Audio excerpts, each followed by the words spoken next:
C'est quoi monter sur la montagne?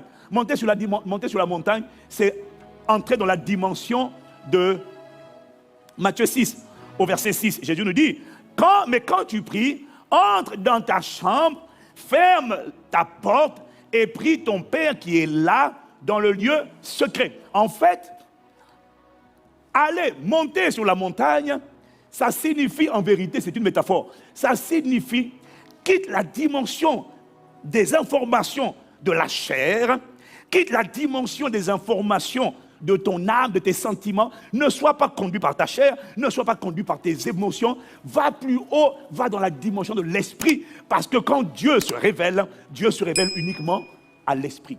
Et Dieu est esprit, il faut que ceux qui l'adorent en esprit et en vérité. Et d'ailleurs, Paul dit que le Saint-Esprit, l'Esprit rend témoignage à ton esprit. Alors, monter sur la montagne, ça signifie simplement, décide d'aller dans la dimension de la vie de l'Esprit, de la communion avec le Saint-Esprit, de la dimension de la sensibilité, comme disait le pasteur Ken la dernière fois, la sensibilité spirituelle, la dimension où tu fais de la communion du Saint-Esprit et de la connaissance de sa volonté ta priorité.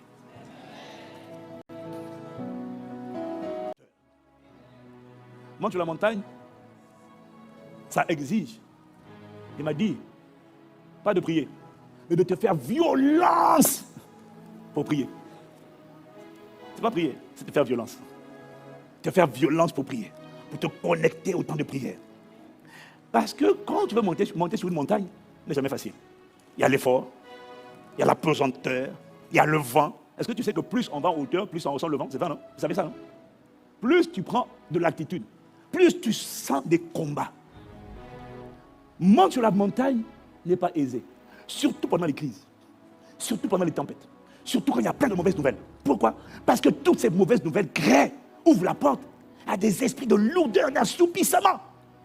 Donc monter sur la montagne, ce n'est pas un acquis. Il faut se faire violence pour monter sur la montagne. Il faut se cramponner et continuer de monter. Même quand le vent souffle, tu dis je me cramponne. Sous-entendu, tu dois désirer la prière. Tu dois connecter aux atmosphères de prière. Tu dois te connecter à l'église en prière. Tu dois demander à ton groupe d'impact de prier, à ton groupe de soutien de prier, au groupe de disciples de prier. Tu dois t'engager dans les prières matinales, dans les prières du soir. En vérité, plus le monde est rempli d'inquiétude, plus il faut multiplier les programmes, les plateformes de prière. Ton esprit ne le sent pas. Ton esprit qui était disposé en juin, en mai, ton esprit qui était embrasé, qui était enthousiaste, ne le sent pas. Dans cette période, ne le sent pas. Pourquoi? Il y a tellement de mauvaises nouvelles que ton esprit a pris un coup. Alors si je dis, ce sont 12 heures. Je suis occupé. Je vais rester à la maison. Je vais manger. Parce que tu as pris un coup. Mais il m'a dit, tu as besoin qu'on mette des plateformes de prière. Parce qu'il n'y a pas de montagne sans prière. Il faut monter. Mais tu dois te battre. Alors au début, tu vas arriver. Tu te sens lourd. Tu sens que c'est dur.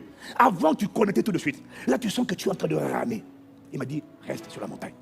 Continue de faire l'effort. Et voilà pourquoi tu ne dois pas le faire tout seul. Si tu es seul à la maison, mets adoration prophétique. Va sur les 24 de TV. Prends ce que tu veux, mais prends une atmosphère où il y a, soit c'est la musique, soit c'est des chants, soit c'est instrumental.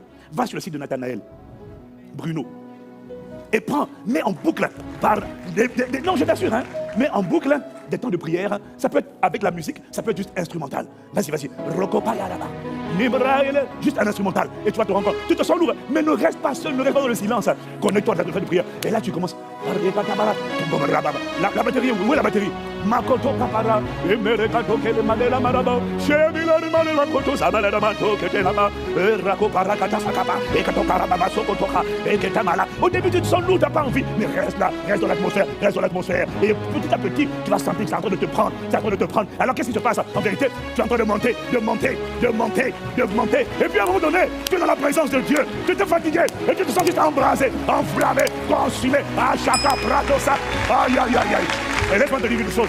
Quand tu auras fini la prière, tu dis, je pète du feu là. Je me sens en fait.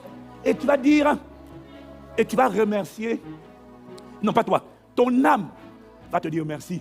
Ne m'avoir pas laissé pressé par la chair, pressé par la peur.